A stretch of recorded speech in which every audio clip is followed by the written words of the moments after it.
À 7h-5, la question santé d'Europe 1, Thomas Soto.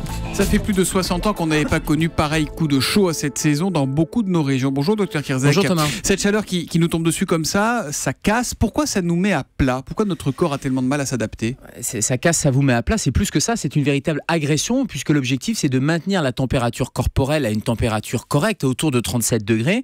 Et donc il va falloir mettre en jeu tous les mécanismes pour évacuer la chaleur. Et un de ces mécanismes c'est la transpiration. Et donc l'organisme va être fatigué, va être agressé par ces températures extérieures pour lutter contre la déshydratation et éventuellement même un coup de chaleur. Donc il faut boire beaucoup d'eau. Est-ce qu'il y a une quantité minimale ?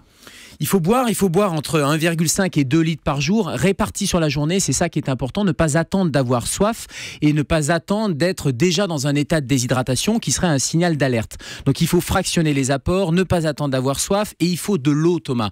Pas de boissons sucrées, éviter la caféine puisqu'on sait que la caféine a un effet diurétique. Évidemment, pas d'alcool, même l'apéro du soir, etc. Là, de l'eau simplement. Minimum, hein, ouais. Voilà, juste de l'eau et le fractionner en petite quantité tout au long de la journée et même de la nuit. Alors 1,5 litre à 2 litres d'eau dans la journée, et est-ce qu'il y a un risque d'en boire trop de l'eau? Oui, il y a une quantité minimale autour de 2 litres, mais il y a une quantité maximale aussi. Et nous, après la canicule de 2003, dans les services d'urgence, on a vu arriver des gens qui avaient trop bien écouté les messages de prévention et qui buvaient 3 litres, 4 litres, 5 litres. Et on a de véritables cas d'intoxication à l'eau parce que le sel de l'organisme va se diluer dans l'organisme et ça donne des troubles neurologiques. Et ce sont de véritables cas d'intoxication à l'eau. Donc pas plus de 3 litres, 4 litres, 5 litres. C'est complètement inconscient. Donc c'est plutôt autour de 2 litres. C'est dangereux et ça crée des hyponatrémie de dilution. Bref, ça crée de vrais soucis de santé. Alors voilà, il faut boire de l'eau. Et qu'est-ce qu'il faut manger pour avoir le bon carburant? Plutôt léger, des fruits, des légumes, parce que là aussi, ça va apporter une hydratation. Il va falloir plutôt privilégier des plats froids.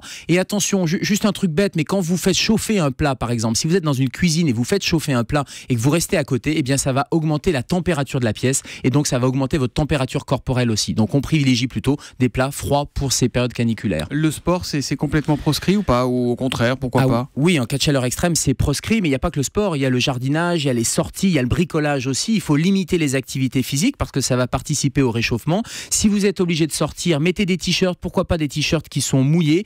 Et les sorties, allez privilégier des sorties dans des endroits réfrigérés, climatisés. Un bon exemple de sortie, c'est le supermarché rayon frais. Et puis vous pouvez aller au cinéma. C'est l'excellente occasion d'aller au cinéma parce que vous allez diminuer votre température corporelle pendant 2 heures, le temps de la séance de film. On sait que le corps humain a une faculté d'adaptation qui peut être impressionnante. Docteur, est-ce qu'il s'habitue à cette chaleur au bout de quelques jours ou est-ce que ça reste une épreuve pour lui?